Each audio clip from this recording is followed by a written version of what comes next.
ഓക്കി ദുരന്തത്തിൽ മരിച്ചവരുടെ ഓർമ്മയ്ക്കായി പൊഴിയൂരിൽ നിർമ്മിച്ച ഓക്കി പാർക്കിൻ്റെ അവസ്ഥയാണ് ഈ കാണുന്നത്. കൂടുതൽ വിവരങ്ങൾ ഇവിടുത്തെ മത്സ്യത്തൊഴിലാളികൾ തന്നെ പറയും.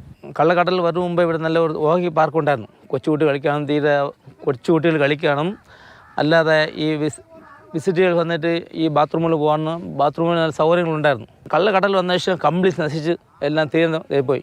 ഓഹിയുടെ എംബ്ലം ഉണ്ടായിരുന്നു, കംപ്ലീറ്റ് അടിയിൽ അഴിഞ്ഞു കിടപ്പുണ്ട്. പൊഴിയൂർ പുഴിക്കരയോട് ചേർന്നാണ് പാർക്ക് നിർമ്മിച്ചത്. ഉദ്ഘാടനം കഴിഞ്ഞ മാസങ്ങൾക്കുള്ളിൽ തന്നെ പാർക്ക് കടലെടുത്തു. കുട്ടികൾക്കായുള്ള കളിക്കോപ്പുകളും മണ്ണിൻ്റെ അടിയിലായി. ഇതെല്ലാം മണ്ണാണ്, ഈ കടൽ കിടന്ന് മണ്ണാണ് ഇതെല്ലാം കയറിയത്. ഇത് ഞാൻ നിൽക്കുന്ന സ്ഥലം വന്നിട്ട് 3 മീറ്റർ താഴ്ച നല്ല ഇതുണ്ടായിരുന്നു, ഹൈറ്റ് ഉണ്ടായിരുന്നു. ഈ ബിൽഡിംഗ് അങ്ങനെ ഉണ്ടായിരുന്നു. ബിൽഡിംഗ് വന്നിട്ട് 3 മീറ്റർ താഴ്ച മുക്കത്തെ ഈ ബിൽഡിംഗ് ഉണ്ടായിരുന്നു. ഇത് 2 ബിൽഡിങ്ങാണ് എൻ്റെ താഴ്ചയാണ്. അപ്പോൾ ഇത്ര ഹൈറ്റിൽ മണ്ണ് കൊണ്ട് പൊങ്ങിയിട്ടുണ്ട്. നിലവിൽ തകർന്ന ഈ കെട്ടിടങ്ങൾ മദ്യപ സംഘങ്ങളുടെ താവളമാണ്.